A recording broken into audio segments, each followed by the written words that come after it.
dihalangi musuhku, yang namanya Raja Maha Kuasa, yang namanya Raja Maha Kuasa, Bapa yang kekal dan mengimbangi duka dengan suka, mengimbangi duka dengan suka, yang menghibur yang sedih. Haleluya, haleluya, haleluya Bapa. Di tengah-tengah kesedihan dan duka cita yang dalam ini Tuhan, semua kami di tempat ini Tuhan masih Kau berikan mengucap syukur dan berterima kasih atas waktu dan hidup yang Kau berikan bagi kami. Sekalipun duka yang luar biasa, terlebih-lebih Tuhan yang dialami oleh Ibu Pendeta kami, bahkan keluarga besar si mulia Bapa yang baik, dan semuanya kami Tuhan, jemaat-jemaat Tuhan Gereja Pentakosta Indonesia, bahkan seluruh hamba Tuhan, kami berduka atas kepergian hamba-Mu. Karena kami Bapa bisa memohon, kiranya tadi ya Bapa, hamba-Mu masih bisa Tuhan Kau pakai dengan luar biasa, karena kami masih butuh hamba-Mu, tetapi Engkau Tuhan yang punya kehendak sebenarnya Tuhan. Terima kasih Tuhan. Di sini kami Tuhan dari Gereja Pentakosta Indonesia wilayah Timur, sebagian kami yang ada di tempat ini Tuhan, kami datang Bapa, kami memohon kepada-Mu Tuhan, kiranya Engkau menghibur semua kami, menghibur Ibu Pendeta, menghibur keluarga besar Tuhan. Maka di waktu yang singkat ini Tuhan, inilah yang bisa kami lakukan. Kiranya Tuhan ada di tengah-tengah kami, lewat kuasa hikmat Roh Kudus, sehingga semuanya boleh berjalan dengan baik. Terima kasih Bapa, segala puji, syukur, hormat dan kemuliaan hanya bagi-Mu kekal sampai selama-lamanya. Haleluya, amin. kita akan mendengarkan renungan firman Tuhan. Pada saat ini akan disampaikan hambanya Bapak Pendeta Wilayah Timur, Pendeta Jesse Mare. Kita akan lagu pujian bagi Tuhan. Engkaulah perisaiku saat badai hidup menerpaku.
ingin sedikit membagikan firman Tuhan bagi kita sekalian yang hadir, tetapi secara khusus mungkin bagi keluarga, lebih spesifik lagi mungkin bagi ibu pendeta, walaupun sedang memeriksa kesehatan, tetapi ada mungkin alat membantu untuk menyampaikan dan rekaman.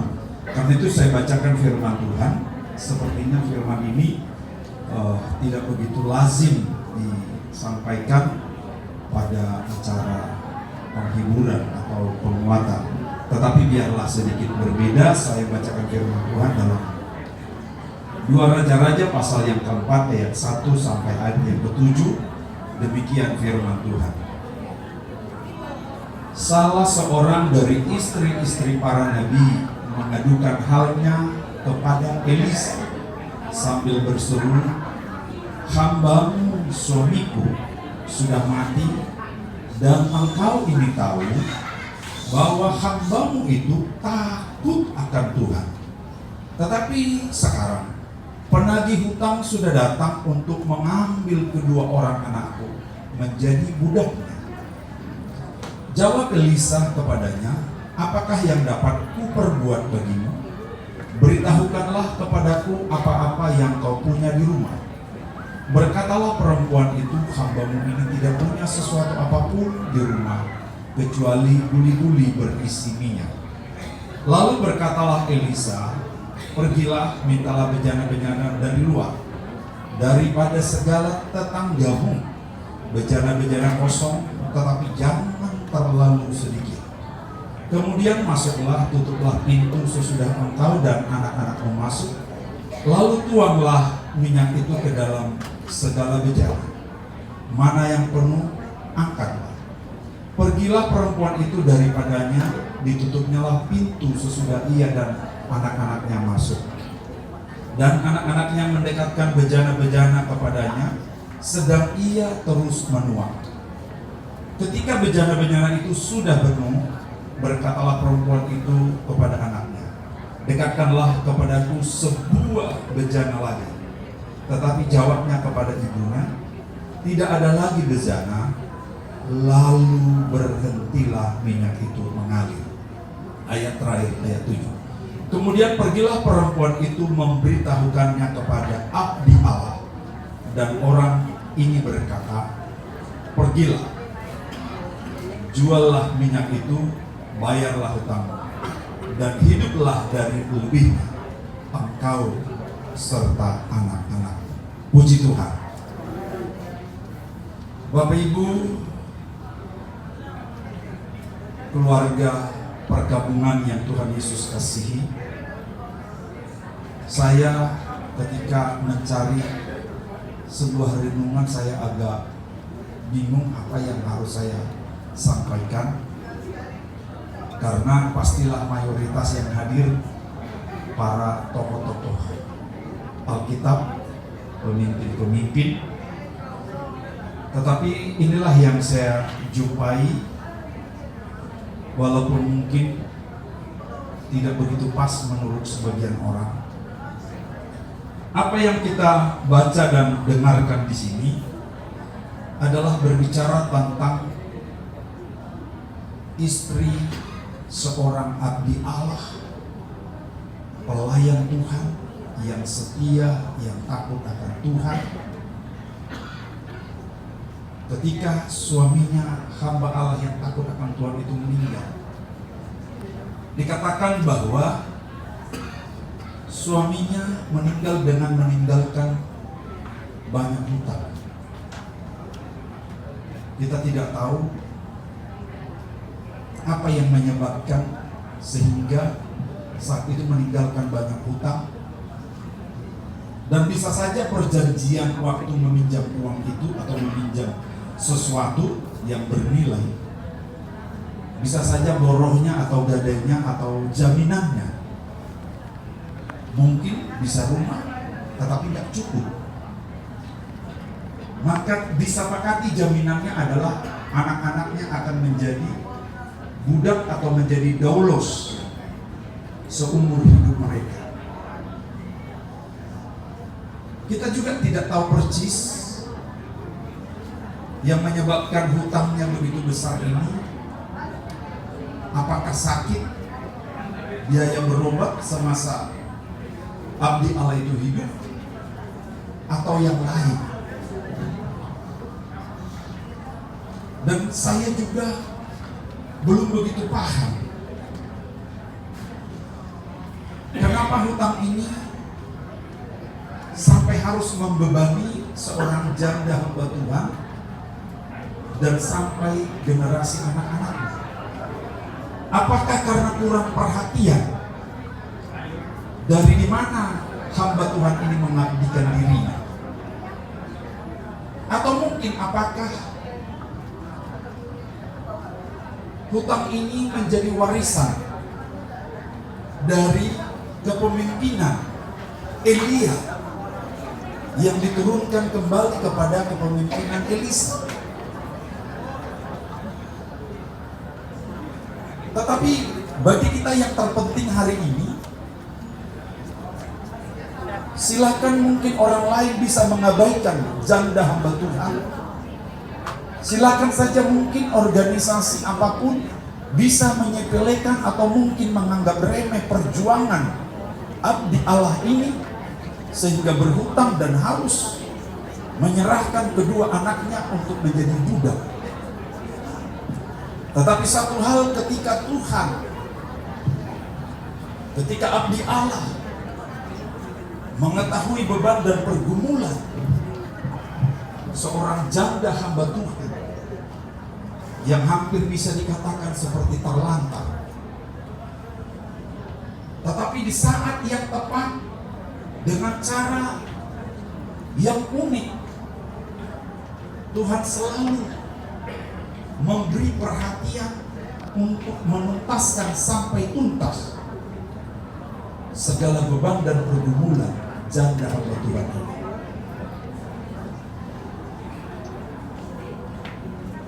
Bapak Ibu Saudara yang Tuhan Yesus kasihi, jika kita menyimak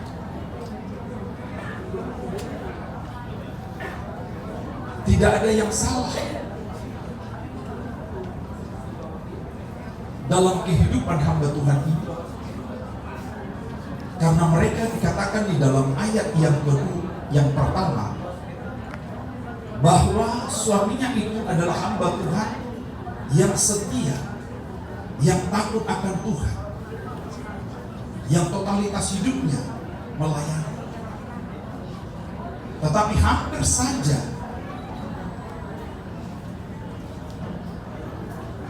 totalitas hidup hamba Tuhan itu harus diakhiri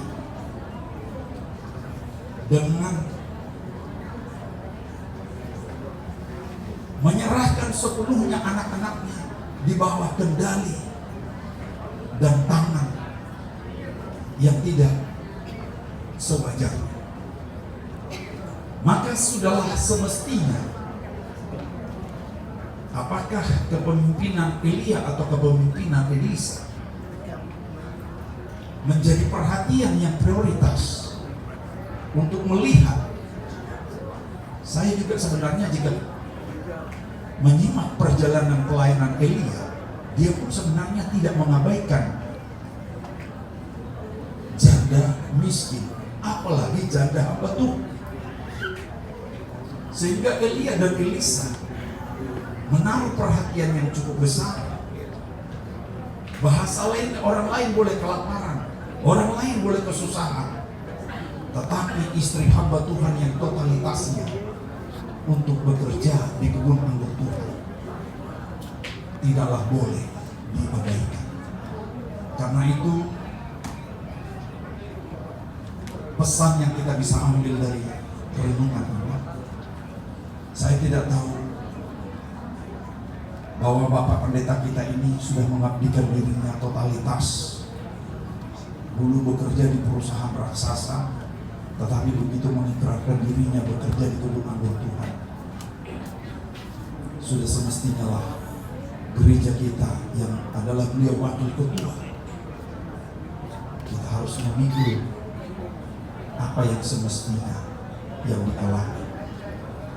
sama persis seperti janda yang diceritakan di dalam 2 Raja. Mari saya mengajak kita sekalian untuk selalu peduli di gereja kita masing-masing, apalagi istri hamba Tuhan, apalagi istri pendeta, dan apalagi istri pendiri-pendiri gereja-gereja lokal. Kiranya Tuhan menolong kita untuk bisa lebih jeli, lebih peka seperti Elisa yang tidak membiarkan keadaan itu terjadi. Musim boleh berganti, keadaan boleh berubah, tetapi perhatian kasih Kristus lewat kita kepada mereka-mereka itu harus prioritas. Tuhan memberkati kita semua. Amin. Kita berdoa. Hamba-Mu telah berhenti menyampaikan apa yang menjadi bebanan tertaruh di dalam hati hamba-Mu atas derita dan pergumulan yang panjang, bukan saja atas pergumulan yang dialami oleh ibu pendeta kami, tetapi mungkin banyak pendeta-pendeta, banyak hamba-hamba-Mu yang mengalami pergumulan yang sama. Tolong kami Tuhan untuk mengambil tanggung jawab ini, untuk memberi perhatian kepada mereka-mereka ini, karena mereka telah mengabdikan dirinya di kebun anggur Tuhan. Tolonglah kami sebagai penerus yang memikul tanggung jawab pelayanan seperti Elisa. Terima kasih, ukirkan firman-Mu di dalam hidup kami supaya dapat kami praktekkan. Dalam nama Tuhan Yesus kami berdoa. Amin. Puji Tuhan, menyampaikan kata-kata penghiburan. Yang pertama mewakili kaum ibu GPI wilayah Indonesia Timur yang diwakili Nyonya Pendeta wilayah kita, Nyonya Pendeta Jesse Mare-Mare, Ibu Arprida Tampang. Dilanjutkan mewakili hamba Tuhan GPI Indonesia Timur yang diwakili oleh hamba Tuhan Pendeta wilayah Indonesia Timur, Bapak Pendeta Jesse Mare-Mare, sekaligus menyerahkan sebagai pengganti krans bunga dari GPI wilayah Indonesia Timur. Terima kasih. Puji Tuhan.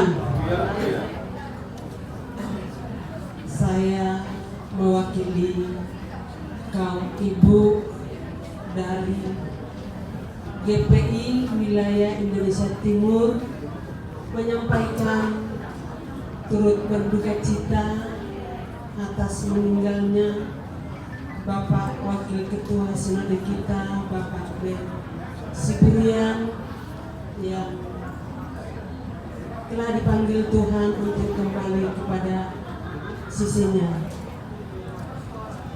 Satu hal yang perlu kita teladani dari hambanya ini, kalau saya tidak salah dengar, sudah 17 tahun menderita sakit, dan itu tidak pernah dipedulikan dalam keadaan sakitnya itu, di mana ada panggilan untuk pelayanan.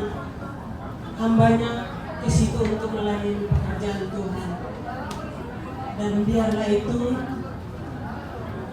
menjadi teladan bagi kita sekalian,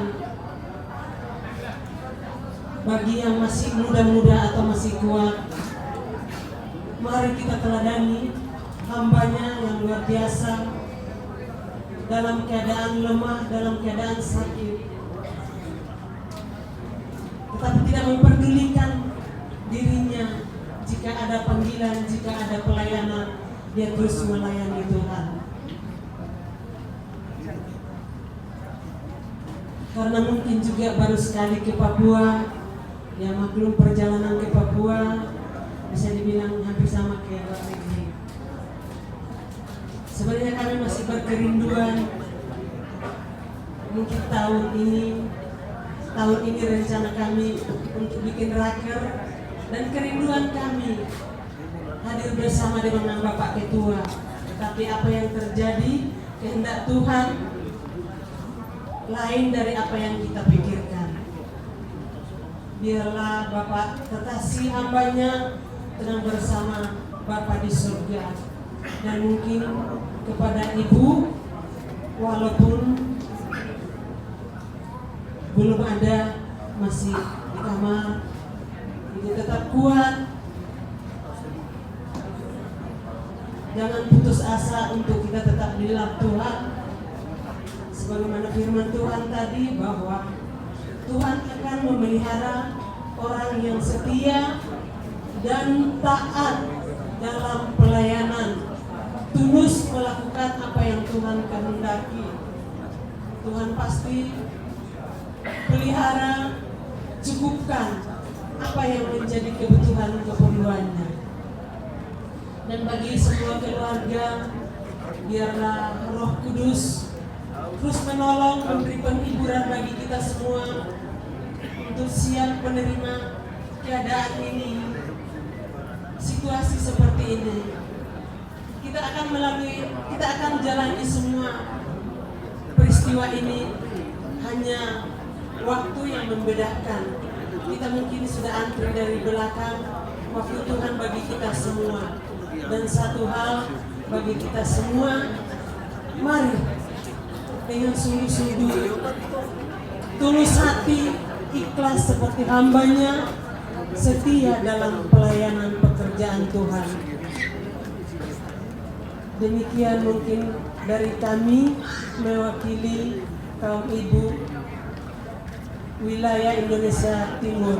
Tuhan Yesus memberkati kita semua. Haleluya. Mau lihat OB mewakili hamba-hamba Tuhan ingin naik pasal soal rasa turut berduka cita kepada keluarga Ibu Pendeta dan keluarga besar Bapak Sububian dan Ibu Kalian. Sebenarnya gudang-gudang roh tuson alai ala waktu jala pesau sudah pakai keluarga besar Jokowi gudang buiro kaima na buiro. Jadi memang Pak Wakil Ketua Sinode Dohot Ibu Pendeta sehari bergerak ke Papua.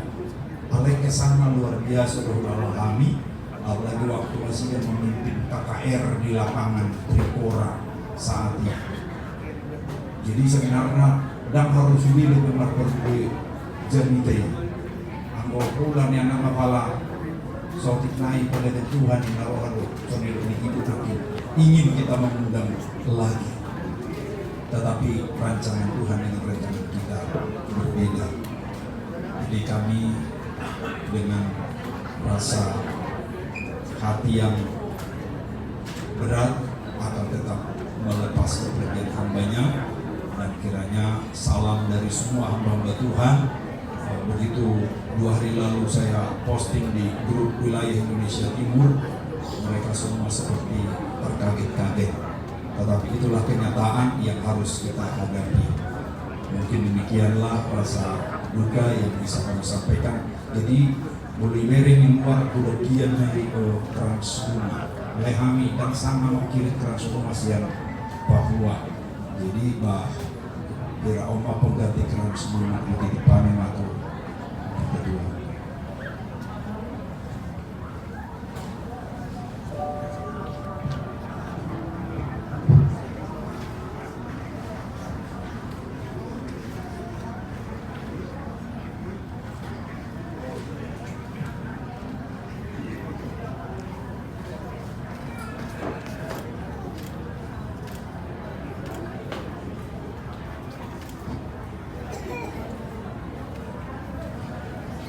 Puji Tuhan, itulah ibadah penghiburan yang boleh kami sampaikan dari hamba Tuhan perwakilan dari Indonesia Timur. Saat ini ibadah kita akan ditutup dengan doa oleh Bapak Ketua Sinode kita, Bapak Pendeta RMH Siburia, sekaligus doa berkat bagi kita. Dengan lagu pujian kita sembah Tuhan. Segala perkara dapat kita penolong yang selalu setia memenuhi keperluanku.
Allah Bapa di dalam surga,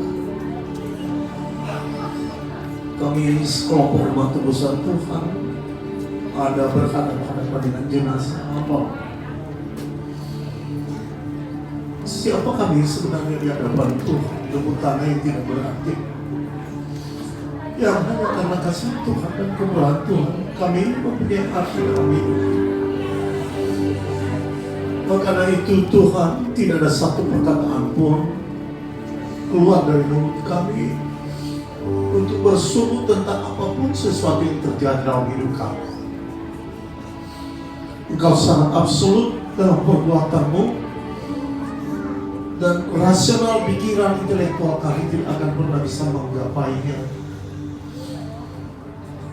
Kami hanya memasrahkan diri di hadapan Tuhan dengan cara apapun itu. Dan tidak ada kekuatan kami, kemampuan kami yang sangat terbatas dari sosokmu yang tidak terbatas. Sampai kapanpun kami tidak akan pernah ketemu dengan Engkau yang tidak terbatas. Hari ini kami melihat keterbatasan kami. Sebab apa yang kami mulai dari rahim ibu kami itu harus berakhir di rahim sorga. Seberapa banyak pun umur kami, usia kami, itu tidak masalah bagi Tuhan. Walaupun sangat masalah bagi kami di mana kami suka umur yang sangat panjang, kebahagiaan yang teknikal, kebahagiaan yang sangat fisikal, Tuhan. Tapi inilah kami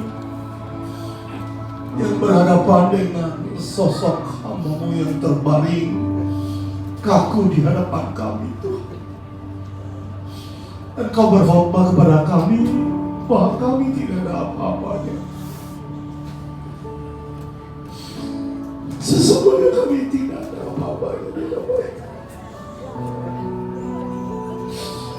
Kami adalah partikel-partikel atom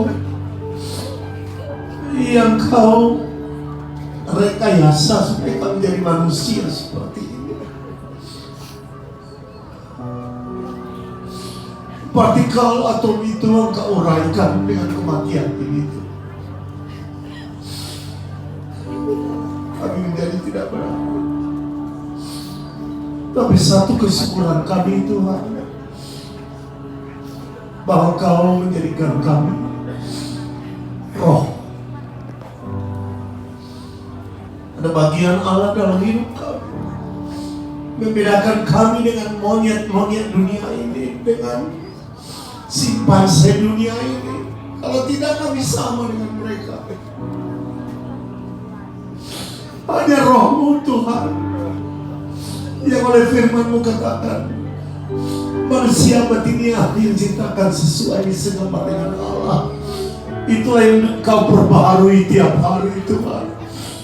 Kalau kami katakan kami kecewa dengan kematian adik kami ini, Engkau tahu keterbatasan psikologis kami.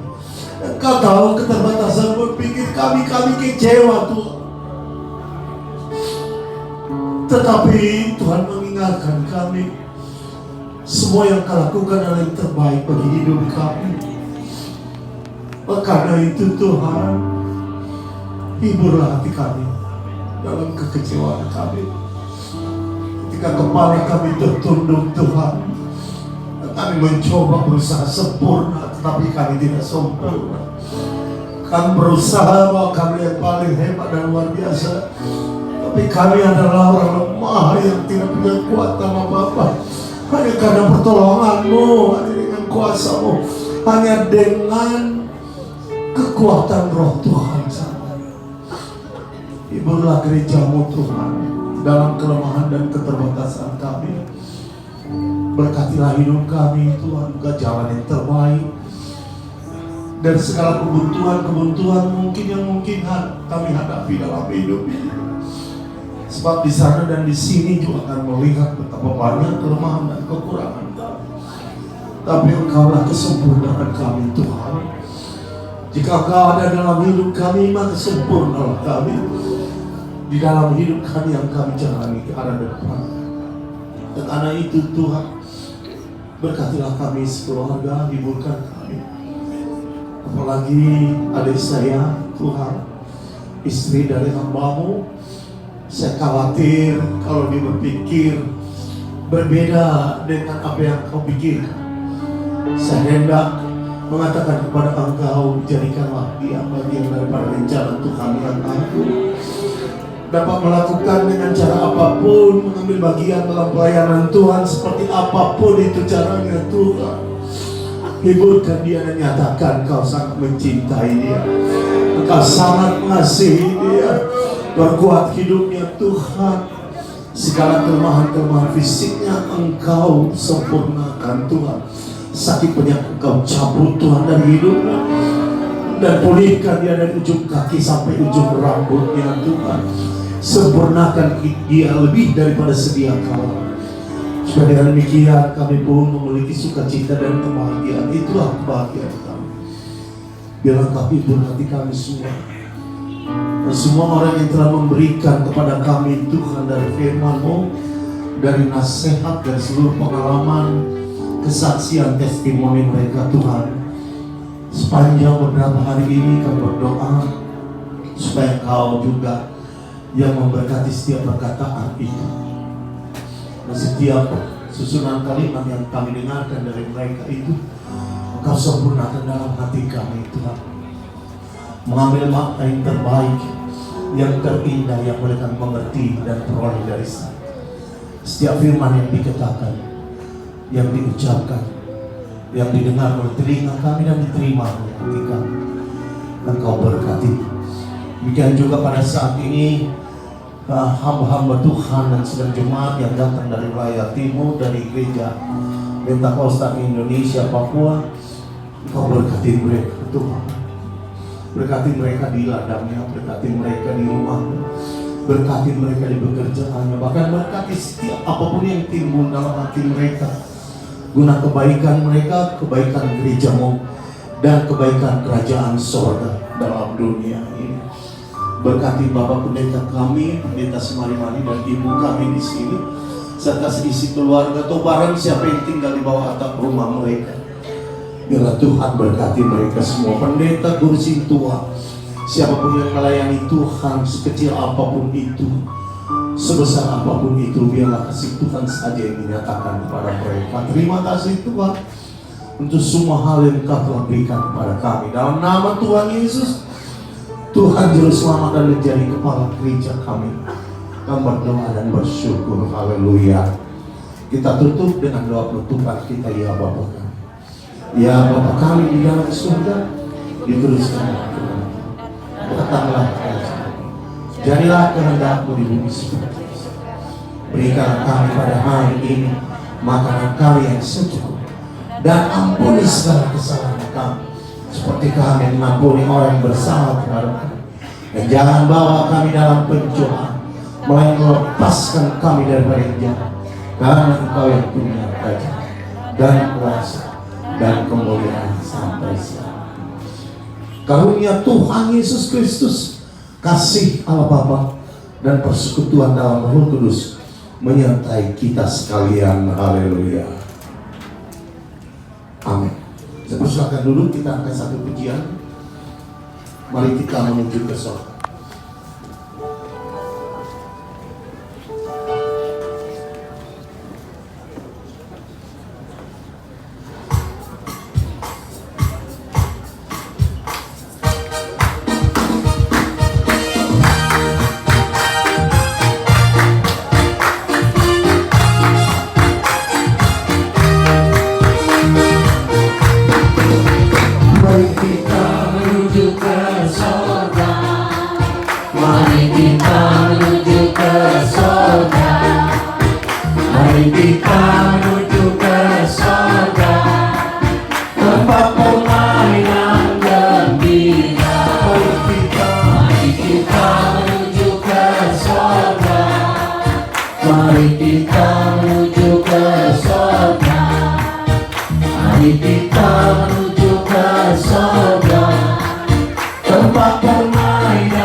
Kita